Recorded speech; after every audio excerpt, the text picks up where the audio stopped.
Assalamualaikum warahmatullahi wabarakatuh. Alhamdulillahirabbil alamin. Tentunya dan puji syukur kehadirat Allah Subhanahu wa taala yang melimpahkan kita nikmat sehat sehingga bisa berkumpul dalam acara diseminasi budaya positif, yakni sebagai tugas saya Nikmatul Sylvia selaku CGP Angkatan 11 Kabupaten Gresik. Baik, salawat serta salam tetap tercurah kepada junjungan kita Nabi Muhammad SAW. Yang saya hormati Ibu Kepala UPT SDN 11 Gresik, Ibu Mukayana SPDSD, dan yang saya hormati teman-teman sekalian, Bapak Ibu guru serta staf UPT SDN 11 Gresik. Baik, saya akan bacakan rincian acara pada siang hari ini. Yang pertama yaitu pembukaan, dan yang kedua sambutan dari Ibu Kepala Sekolah, dan yang ketiga adalah pemaparan materi dengan tema diseminasi budaya positif. Setelah itu akan ada sesi tanya jawab, kesimpulan dan penutup. Baik, langsung saja mengisi acara selanjutnya yakni pembukaan. Marilah kita buka acara pada siang hari ini dengan bacaan basmalah. Bismillahirrahmanirrahim. Baik, biar lebih semangat, dan saya juga tidak ngerdek ini kali ini. Oke, siang-siang semangat nggak Bapak Ibu? Saya kasih pantun biar jereng ya. Bantu cakepnya ya. Ke Jakarta mampir ke Cikini.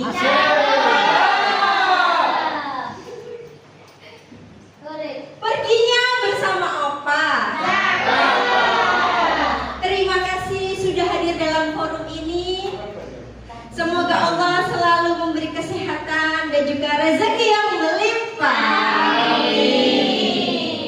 Baik, selanjutnya yakni sambutan yang akan dibawakan oleh Ibu Kepala UPT SDN 11 Gresik. Kepada Ibu Mukayana SPDSD kami silakan.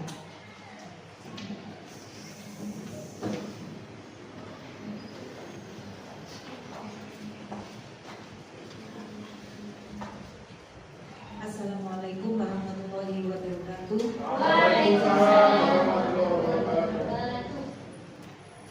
Saya mukadimahnya ikut sama hasil tadi. Bapak Ibu, karena sudah siang, saya langsung pada poinnya saja. Saya diminta sambutan. Kalau saya diminta sambutan, saya menyambutnya dengan baik ya. Ya, ini kegiatan Bu Silvi dalam mengikuti kegiatan calon guru penggerak. Di sini ada diseminasi budaya positif. Mungkin penjenengan tanya apa diseminasi. Saya tadi juga tanya-tanya apa diseminasi. Kemudian saya tadi cari, oh ternyata diseminasi itu istilahnya berbagi praktik baik, gitu ya. Jadi kegiatan untuk mengalirkan informasi, memberikan informasi kegiatan apa yang sudah dilakukan oleh Bu Silvi selama kegiatan di calon guru penggerak ini. Di sini adalah budaya positif. Nah, ini nanti Bu Silvi bisa berbagi praktek baiknya penerapan budaya positif. Nah, ini nanti bisa menjadi motivasi Bapak Ibu yang lainnya. Mudah-mudahan nanti apa yang sudah diterapkan Bu Silvi, budaya positif ini bisa kita ATM ya. Kita mengamati, meniru dan memodifikasinya. Kita bisa menerapkan dalam pembelajaran di kelas. Nanti ketika di dalam budaya positif ini ada yang namanya hukuman, ada yang namanya konsekuensi, ada yang namanya apa Bu Silvi, restitusi ya.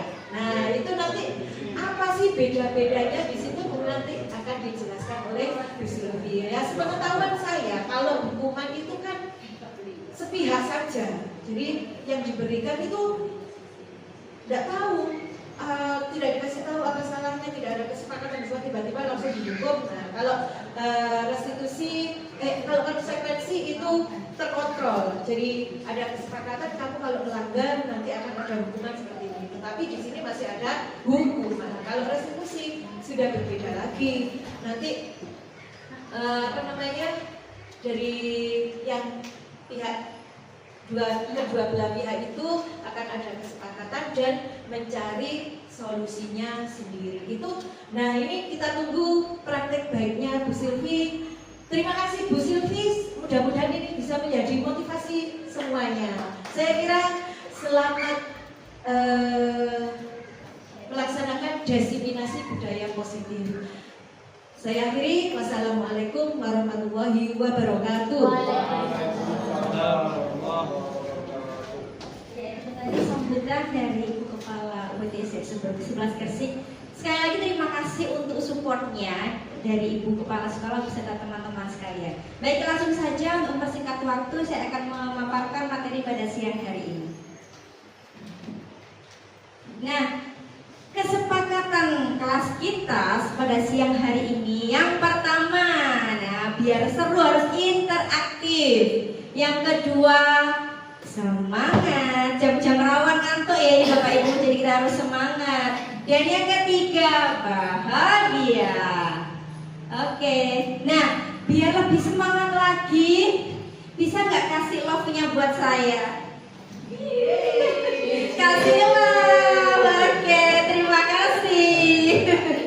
Oke, latar belakang budaya positif yakni keyakinan nilai yang disepakati dan menjadi kebiasaan bersama dan dilakukan berlanjut dalam waktu yang lama. Kemudian nanti akan kita bahas ya, kemudian keyakinan kelas.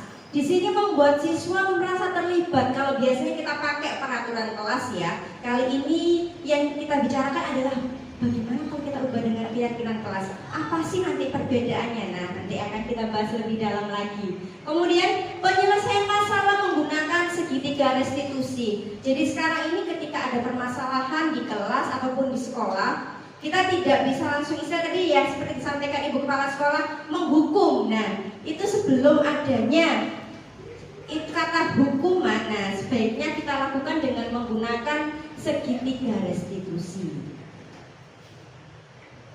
Tujuan aksi nyata kali ini yakni murid merasa terlibat dan bertanggung jawab dalam menjalankan disiplin positif, karena disiplin positif ini dibentuk tidak hanya sepihak Bapak Ibu guru saja, tapi juga ada kesepakatan dari siswa. Kemudian merasakan menciptakan kondisi untuk memperbaiki kesalahannya.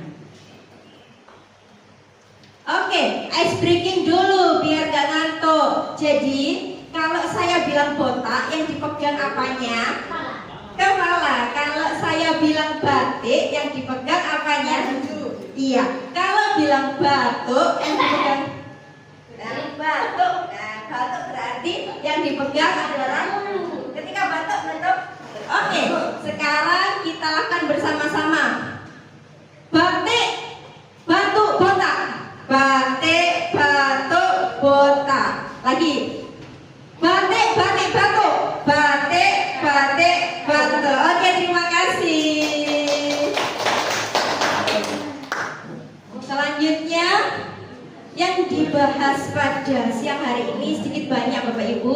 Di antaranya paradigma belajar, disiplin positif, nilai-nilai kebajikan, kemudian kebutuhan dasar manusia nanti akan dibahas secara jelas, motivasi perilaku manusia, 5 posisi kontrol guru, dan juga yang terakhir keyakinan kelas beserta segitiga restitusi. Oke, pembelajaran dengan paradigma yang baru ini dirancang berdasarkan berdiferensiasi, different ya, dari kata different berarti berbeda. Tentunya ada perlakuan yang berbeda untuk setiap siswa, sehingga peserta didik nantinya akan terpenuhi kebutuhannya satu persatu dan mewujudkan profil pelajar Pancasila. Nah, dalam disiplin positif nantinya akan memiliki tanggung jawab terhadap apa yang dilakukan, karena anak-anak ini tadi sudah sepakat untuk menerapkan disiplin positif tadi. Jadi tidak hanya kesepakatan dari satu pihak saja. Kemudian murid yang merdeka adalah yang memiliki disiplin kuat dan juga motivasi internal. Kemudian untuk cara penerapan disiplin yang bertujuan agar mereka sadar serta memberdayakan tanpa penghargaan, tanpa ancaman, tanpa hukuman. Terkadang kita memang nggak sadar ya, tiba-tiba ternyata ada hukuman. Nah, karena kan nggak sadar. Nah, setelah ini akan kita bahas, kita kupas tuntas. Oke. Tujuannya menciptakan murid yang memiliki disiplin diri yang pertama. Kemudian yang kedua, berperilaku yang mengacu pada nilai-nilai kebajikan. Dan yang ketiga, memiliki motivasi intrinsik dalam perubahan perilaku yang baik. Jadi nantinya kita mengharapkan karakter siswa ini berubah menjadi baik. Oke, 5 kebutuhan dasar kita ya Bapak Ibu, bukan hanya murid saja. Yang pertama, ada penguasaan, kasih sayang dan rasa diterima. Kemudian kebebasan, kesenangan dan juga bertahan hidup. Nah, ada kebutuhan kasih sayang dan rasa diterima ya Pak Wildan. Setiap manusia butuh ya. Yep. Oke, rasa diterima, dipedulikan, kerjasama, kasih dan sayang. Karena tadi ketika ada anak-anak yang tidak sesuai perilakunya dengan yang kita harapkan, pasti ada tangki-tangki yang belum terisi penuh sehingga perilakunya bisa dibilang menyimpang, tidak seperti anak-anak yang lainnya. Kemudian bertahan hidup, tentunya kita butuhkan makanan, pakaian, kesehatan, tempat tinggal dan juga rasa keamanan. Ternyata kita juga perlu harga diri atau keinginan untuk dianggap, memimpin, berprestasi, diakui. Ini semua juga ada dalam nilai-nilai profil pelajar Pancasila ya Bapak Ibu. Kemudian mandiri, memiliki pilihan untuk mencoba hal baru. Kemudian kesenangan, kesehatan hati yang selalu kita lakukan ketika kita sudah penat mengajar. Di kantor kita bisa bersenda gurau, ternyata itu juga salah satu kebutuhan kita, yakni kesenangan, kesehatan hati, antusias, tertawa, humor. Nah seperti itu. Lanjut Bulia. Nah sekarang perbedaan dari hukuman, konsekuensi dan juga restitusi. Nah ini poinnya. Kalau hukuman itu tidak dirancang, tiba-tiba nyeletuk. Kemudian murid tidak tahu apa yang terjadi karena dia kadang nggak ngerasa kalau dia melakukan kesalahan, tapi langsung dapat kamu dihukum seperti ini tanpa tahu apa sih sebenarnya salahku itu.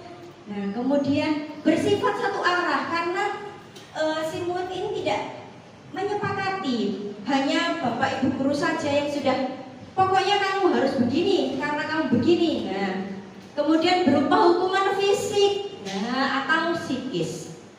Kemudian yang kedua itu konsekuensi. Kalau konsekuensi itu sudah direncanakan sesuai dengan kesepakatan. Jadi dari awal sudah ada kesepakatan bersama. Kemudian membuat siswa tidak nyaman. Karena kamu begini, jadi kamu harus begini. Nah, kemudian sikap guru bisa dibilang seperti memonitor siswa.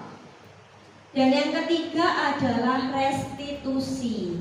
Ini proses menciptakan kondisi murid untuk memperbaiki kesalahannya. Jadi dia tahu apa sih salahnya sehingga dia harus memperbaiki. Kemudian ada proses kolaboratif yang mengajarkan murid untuk mencari sendiri solusinya. Jadi selain kesepakatan kelas tadi disepakati bersama-sama, kemudian ada kolaborasi antara guru dan siswa tadi ya. Kemudian kita sama-sama mencari solusinya. Tidak tertulis kalau misalkan salah harus seperti ini. Mungkin seperti ini. Ayo yang tidak membuang sampah di tempatnya didenda 2.000 bisa. Nah, seperti itu. Tidak. Jadi siswa dan guru bisa diskusi untuk menemukan jalan keluar dari suatu permasalahan. Oke, penghargaan. Kenyataannya penghargaan dan juga hukuman dapat menghancurkan potensi pembelajaran yang sesungguhnya. Kenapa? Kadang kan kita secara nggak sadar ada penghargaan. Yang pertama, karena dirasa tidak efektif. Kemudian yang kedua juga bisa merusak hubungan. Pasti ada anak-anak yang aku iri kenapa dia dapat penghargaan seperti sedangkan aku tidak. Kemudian mengurangi ketepatan, menurunkan kualitas, di sini semangat belajarnya. Kemudian mematikan kreativitasnya, muncul dari rasa lihat temannya seperti itu, kenapa aku kok tidak diberi penghargaan seperti temanku. Akhirnya yang seharusnya dia punya potensi dalam dirinya merasa minder. Nah seperti itu. Kemudian yang terakhir menghukum. Lanjut dulu ya. Nah ini adalah 5 posisi kontrol guru. Yang pertama, guru juga bisa menjadi penghukum, kemudian bisa juga sebagai teman, bisa juga pembuat merasa bersalah, pemantau, bahkan manajer. Nah, kelima penerapan posisi kontrol tersebut pasti ada pembedanya. Tergantung kita memilih posisi kontrol yang mana. Yang pertama sebagai penghukum, bisa dicermati kata-katanya. Sekarang silahkan push up 10 kali karena kamu tidak mendengarkan penjelasan ibu. Kasusnya itu sibuk berbicara sendiri saat proses pembelajaran. Nah ini kan sering terjadi ya Bapak Ibu. Kadang tidak sadar memberikan hukuman. Jadi posisi kita adalah sebagai penghukum.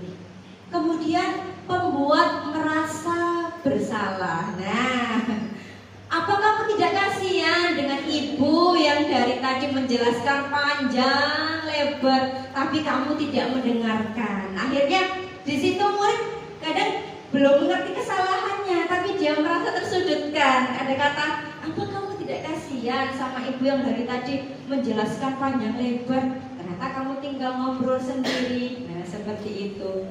Kemudian bisa juga sebagai teman. Ayo dong, bisa kan ya kita bisa bekerja sama kan ya dengan baik, seperti itu. Jadi ada penegasan intonasi yang terlihat lebih intim. Jadi ayo dong. Nah, ada kata seperti itu tadi.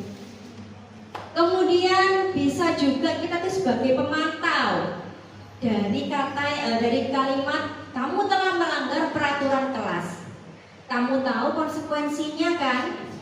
Sekarang ambil surat izin untuk orang tua, sampaikan untuk besok bisa datang ke sekolah. Sekarang kamu masuk kelas. Mengapa sebagai pemantau? Karena kita sudah bisa lihat kesalahan anak seperti apa, kemudian memutuskan konsekuensinya dengan membicarakan dengan orang tua. Jadi minta bantuan orang tua, memantau di sekolah dan di rumah, seperti itu. Kemudian yang terakhir adalah sebagai manajer. Perbedaannya apa? Nah, apa kamu tahu kesalahanmu? Jadi di sini ada penegasan siswa bisa introspeksi, iya apa ya tadi kok saya bisa dipanggil ibu ke sini ya. Dia akhirnya berpikir tentang kesalahannya. Kira-kira bagaimana kamu akan memperbaiki kesalahan kamu? Jadi tidak ada yang kita harus ada solusi dari kolaborasi bersama tadi antara guru dan juga siswa untuk memberikan solusi atas permasalahannya. Seperti itu. Nah, sekarang kenapa sih peraturan kelas itu diganti dengan keyakinan kelas? Kenapa bukan peraturan kelas? Kenapa harus keyakinan kelas? Apa alasannya? Bukankah dari dulu sudah tertanam ya di mana kita kalau di kelas itu ada peraturan kelas? Nah, kita cermati bersama-sama. Di sini karena keyakinan kelas itu kuantitatif, kemudian pernyataannya positif dan universal. Kenapa seperti itu? Kata-katanya itu sudah dimengerti oleh siswa.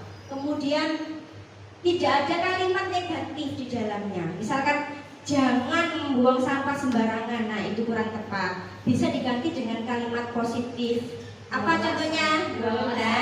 Buanglah sampah pada tempatnya. Seperti itu. Jadi kita menghilangkan kata-kata negatif diganti dengan kalimat positif. Kemudian pastinya lebih mudah diingat karena nggak terlalu panjang. Kemudian mudah diterapkan. Kenapa mudah? Karena memang sudah disepakati bersama. Ada komitmen antara guru dan siswa sebelumnya. Kemudian melibatkan semua anggota. Kalau kesepakatan kelas, kita melibatkan seluruh warga kelas, baik bapak ibu guru yang ada di situ dan juga seluruh murid. Tidak hanya perwakilan dari murid saja, tidak, tapi disepakati bersama-sama. Semua mengajukan bagaimana keinginan kelasnya itu seperti apa. Oh, aku kepengen kelasku itu nggak rame bu, aku nggak suka kalau rame, aku nggak bisa fokus. Nah, berarti kita bisa membuat kesepakatan kelas bagaimana agar kelas tersebut tidak gaduh. Kemudian pelaksanaan segitiga restitusi. Apa sih segitiga restitusi itu? Segitiga restitusi adalah proses dialog yang dijalankan oleh guru agar dapat menghasilkan murid yang mandiri dan juga bertanggung jawab. Dari mana mandiri? Karena siswa tadi ketika di segitiga restitusi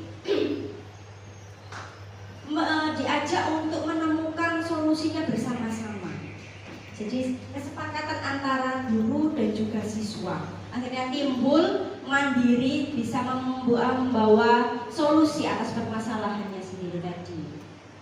Nah, ini segitiga restitusinya. Yang pertama ada menstabilkan identitas. Kemudian menanyakan keyakinannya. Apa sih kira-kira keyakinan kelas apa yang sudah kamu langgar dari kasusmu ini tadi? Nah, seperti itu. Kemudian validasi tindakan yang salah, kesalahannya apa. Dan terakhir bisa menemukan solusinya bersama-sama. Kalau kesalahanmu seperti ini, kira-kira apa yang harus kamu lakukan biar tidak terulang kembali. Jadi siswa bisa menemukan sendiri. Dan kalau diucapkan dari siswa sendiri, insya Allah lebih gampang diterapkan, karena memang sudah kesepakatannya dia sendiri. Seperti itu. Nah, ini adalah contoh menstabilkan identitas. Berdasarkan yang pertama, menstabilkan identitas itu berdasarkan prinsip pembuat kesalahan. Nah, salah itu wajar. Jadi siswa di sini tidak merasa dihakimi, tidak merasa dia itu orang yang paling tersudutkan karena kesalahannya tadi. Kemudian yang kedua, menggeser identitas murid dari gagal menjadi sukses. Nah, manusia itu tidak ada yang sempurna. Dari kata-kata Bapak Ibu tadi, yang pertama siswa bisa mengetahui kesalahannya, kemudian dia merasa diberi support dari Bapak Ibu gurunya. Jadi tidak merasa tersudutkan atas kesalahannya tadi. Kemudian yang ketiga, jangan mengkritik siswa yang sedang mengalami identitas gagal. Jadi ketika orang merasa dirinya itu belum pencapaiannya belum seperti teman-temannya, jangan merasa gagal. Kemudian kita yang tahu dia melakukan kesalahan, tiba-tiba langsung menjudge dia, kamu salah, kamu harus ini, akhirnya saya hukum seperti ini. Nah, yang tadinya gagal karena kesalahan tadi malah semakin down. Dari kata, nah manusia itu tidak ada sempurna. Di situ anak-anak merasa, oh ya aku dapat support, ya aku dapat dukungan dari Bapak Ibu guru. Kita tidak tahu bagaimana keadaan dia di rumah. Mungkin di rumah dia kurang mendapatkan tangki kasih sayang tadi. Nah, mungkin kita bisa memberikan saat dia berada di sekolah. Kemudian memvalidasi tindakan yang salah. Ada unsur pemenuhan kebutuhan. Contoh kalimatnya, kamu pasti ada alasannya kan, kenapa sampai kamu melakukan kesalahan ini. Nah, di situ ada pemenuhan kebutuhan. Pasti ada alasan kamu sampai berbuat seperti ini. Coba diceritakan pelan-pelan. Kemudian guru bergeser dari stimulus respon menjadi proaktif. Apakah kamu mempertahankan suatu kepentingan hingga kamu melakukan itu? Apakah ada yang menjadi alasan kuat kamu kok sampai kamu melakukan kesalahanmu tadi? Kemudian mengenali dan mengetahui kebutuhan murid, juga memperbaiki hubungan. Kita tahu ketika awal ada masa pengenalan, kita pasti mulai mengenal karakter siswa dengan mungkin tes diagnostik, kemudian bagaimana kita bersosialisasi, kita coba tanya-tanya rumahnya di mana, bla bla bla, nanti dia pasti akan cerita bagaimana keadaannya tadi di rumah. Secara tidak langsung kita mengenali bagaimana karakter siswa. Kemudian kita juga bisa memperbaiki hubungan. Dan yang keempat, menggunakan nada penghakiman. Coba kita bisa bedakan. Yang pertama, duduk. Dan yang kedua, duduk ya. Kira-kira kalau jenengan semua sedang dalam merasa ada kesalahan, kemudian duduk seperti itu, kira-kira tambah down apa tambah semangat? Iya, bedakan kira-kira lebih enak didengar mana? Yang pertama atau yang kedua? Nah, yang kedua. Selain kata-kata juga intonasinya berbeda, bisa membuat anak-anak tadi tidak merasa takut dengan kita, tidak mendoktrin kita itu sebagai penghukum, seperti itu. Kemudian menanyakan keyakinan. Yang pertama, motivasi intrinsik.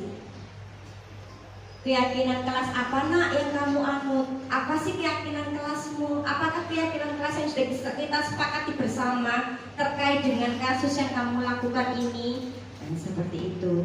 Kemudian yang kedua, jika perilaku tervalidasi dan identitas sukses telah didapat juga stabil, maka murid sudah siap mengaitkan keyakinan dan tindakan yang salah.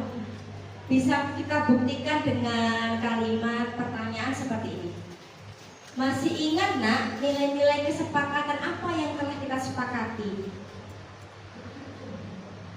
Jadi murid kita ajak untuk mengingat kembali kesepakatan kelas yang sudah disepakati bersama di awal pembelajaran. Nah, ini ada ada dua video, kasus 1 dan juga kasus 2. Mungkin kita bisa implementasi dari segitiga restitusi tadi. Mungkin bisa diputar.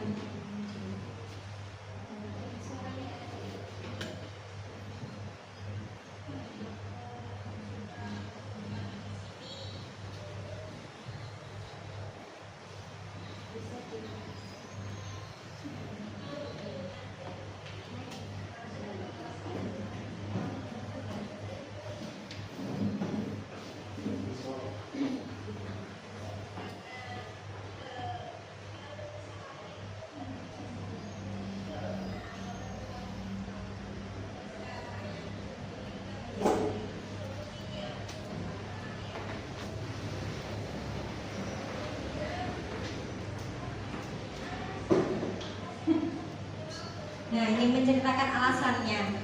Kenapa kok sampai telat masuk kelas?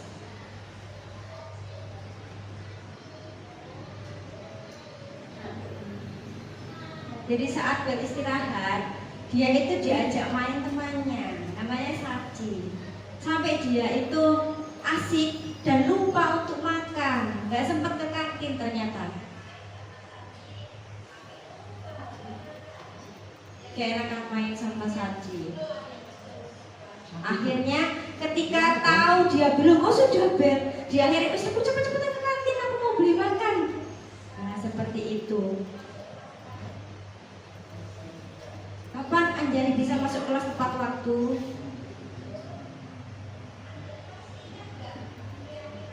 Dan menanyakan kembali keyakinan kelas yang sudah dibuat bersama. Nah, keyakinannya disiplin dan juga menghargai waktu.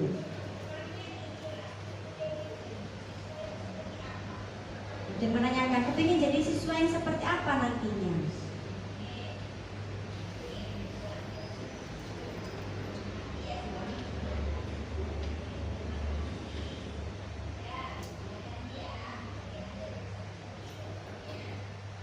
Jadi pada kasus yang pertama kan tidak perlu membicarakan kesalahannya siswa. Biarkan mereka mengintrospeksi dirinya sendiri. Kita tanya aja, Anjali, kira-kira Anjali tahu kenapa aku Anjali dipanggil Bu Silvi ke sini? Iya Bu, aku terlambat masuk ke kelas. Tumben, kenapa kok bisa terlambat? Iya, Bu Silvi pasti tahu kamu ada alasan yang kuat kok bisa terlambat. Biasanya Anjali juga tepat waktu. Iya Bu, aku tadi diajak main sama Saci hingga sampai lupa kalau bel istirahat. Jadi ketika bel masuk, akhirnya saya cepet-cepetan ke kantin Bu untuk makan karena saya sudah merasa lapar. Nah ternyata Bu sudah masuk kelas, akhirnya saya terlambat. Seperti itu. Kemudian Anjali bilang, kira-kira kapan kamu bisa memperbaiki kesalahanmu tadi? Iya Bu, besok saya janji akan masuk kelas tepat waktu. Seperti itu. Jadi kita tidak perlu memberitahu apa kesalahannya, biarkan mereka mengintrospeksi sendiri dan kemudian diajak untuk menemukan solusinya. Ya Anjali, berarti bagaimana solusinya biar kamu nggak telat lagi? Ya Bu, kalau gitu kalau jam istirahat saya langsung makan Bu, biar saya nggak lapar lagi saat masuk kelas dan saya nggak sampai telat masuk kelasnya. Seperti itu. Oh iya, berarti besok sudah bisa masuk kelas tepat waktu lagi ya? Iya Bu. Nah, seperti itu. Kemudian untuk kasus yang kedua,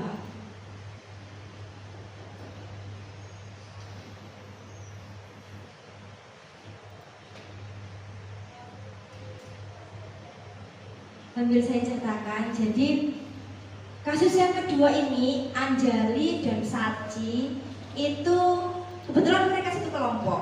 Kemudian ada kelompok lain yang sedang memaparkan hasil diskusinya. Mereka sedang menjabarkan ini. Ternyata Anjali dan Saci ini ngobrol sendiri di belakang. Nah, seperti kasus yang kita bahas tadi. Akhirnya dia nggak mengetahui apa hasil kerja teman-temannya.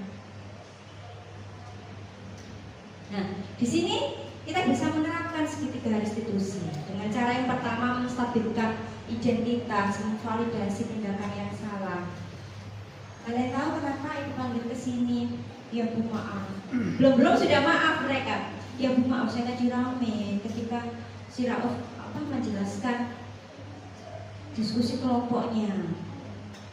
Seperti itu. Iya, Bu Silvi tahu. Tidak ada manusia yang tidak pernah melakukan kesalahan. Bahkan Bu Silvi pun sama seperti kamu, pernah juga melakukan kesalahan. Tapi Bu Silvi yakin kamu pasti punya alasan kenapa bisa melakukan kesalahan tersebut. Ternyata mereka berdua ini sedang asik merencanakan nanti pulang sekolah itu mau kerja kelompok. Terus mau katanya tadi mau bikin seblak bersama. Akhirnya sudah heboh sendiri saat teman-temannya mengutarakan diskusinya.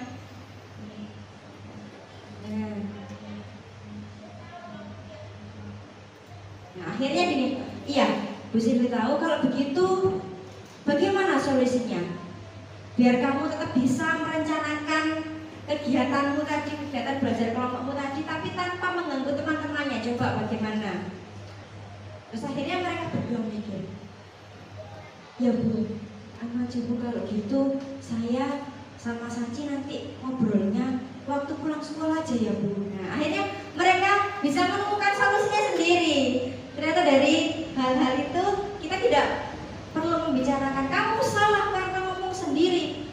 Kalau kamu seperti ini terus Bu Siti kurangi nilainya. Nah, misalkan seperti itu. Jadi kita tidak usah membicarakan kesalahan, biarkan mereka menemukan sendiri, mengintrospeksi kesalahannya sendiri. Dan terakhir menemukan solusi atas masalahnya tadi.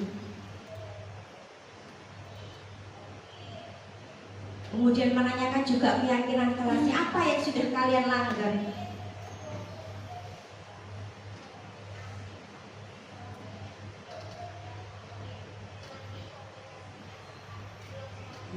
Komunikasinya saat pulang sekolah.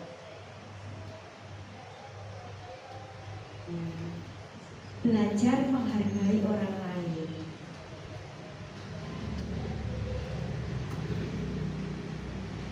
Oke, seperti itu tadi contoh kasus-kasus yang sudah terjadi di kelas saya. Jadi saya juga masih mencoba menerapkan segitiga restitusi. Tapi ternyata memang anak-anak itu sudah bisa mengintrospeksi dirinya sendiri karena kebetulan memang sudah kelas tinggi ya Bapak Ibu.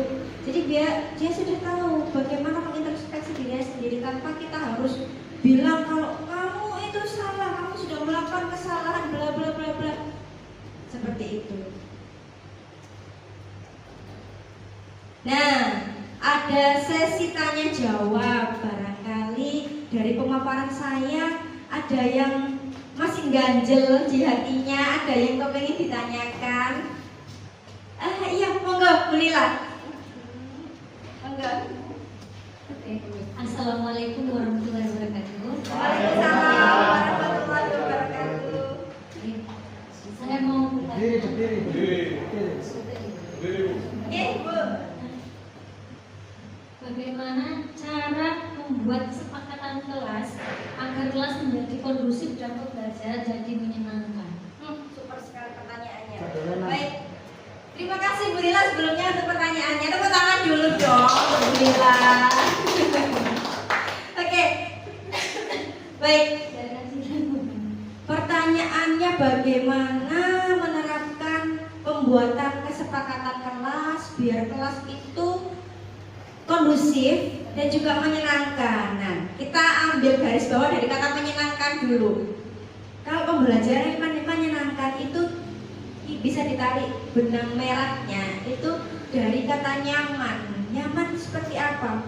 Jadi siswa tidak merasa gurunya tadi sebagai penghukum tadi yang pertama. Kalau sudah nyaman, materi kita sampaikan dengan cara apapun, insya Allah anak bisa menerima. Kita bisa menerapkan ice breaking, kemudian mungkin media pembelajaran yang menarik kalau untuk pembelajaran gitu. Nah, kalau untuk penerapan kesepakatan kelas, yang pertama kita bisa mengajak siswa untuk berdiskusi seberapa penting sih kesepakatan kelas itu dibuat. Penting nggak sih kita itu punya kesepakatan kelas? Kita bisa menanyakan ke siswa. Coba apa yang terjadi kalau nggak ada kesepakatan di kelas kita? Wes sudah cul-culan kasarannya seperti itu. Kemudian yang kedua, kita bisa menanyakan kepada siswa bagaimana kelas yang diinginkan. Nah, itu tadi bisa kita lakukan mungkin. Ayo anak-anak, silahkan keluarkan satu lembar kertas. Nah, Bu Sila pengen tahu kira-kira kalian tuh menginginkan keadaan kelas yang seperti apa? Silakan dituliskan di situ. Kalau nanti ada siswa yang kepengen, aku tuh Bu, tuh nggak bisa mikir kalau kelasnya itu rame, misalkan seperti itu. Aku tuh nggak bisa mikir kalau lihat kelasnya itu kotor. Misal seperti itu. Berarti kesepakatan kelas yang bisa kita sepakati. Yang pertama dengan kalimat positif. Apa Bapak Ibu kalau misalkan kelasnya kotor, berarti kesepakatan kelas yang cocok kira-kira apa? Membuat cara pikir atau benar. Kemudian ada lagi apa Bapak Ibu? Membuang sampah pada tempatnya. Nah, jadi kita bisa terapkan itu. Kemudian bisa juga mendiskusikan poin-poin kesepakatannya tadi. Dan selanjutnya membuat kalimat positif. Nah, misalkan anak-anak bilang gini, Bu, gak boleh lari-lari. Nah, misalkan seperti itu. Berarti, Bu, gak boleh telat kumpulkan tugas. Nah, bisa kita ganti dengan kalimat positif, yaitu disiplin. Seperti itu.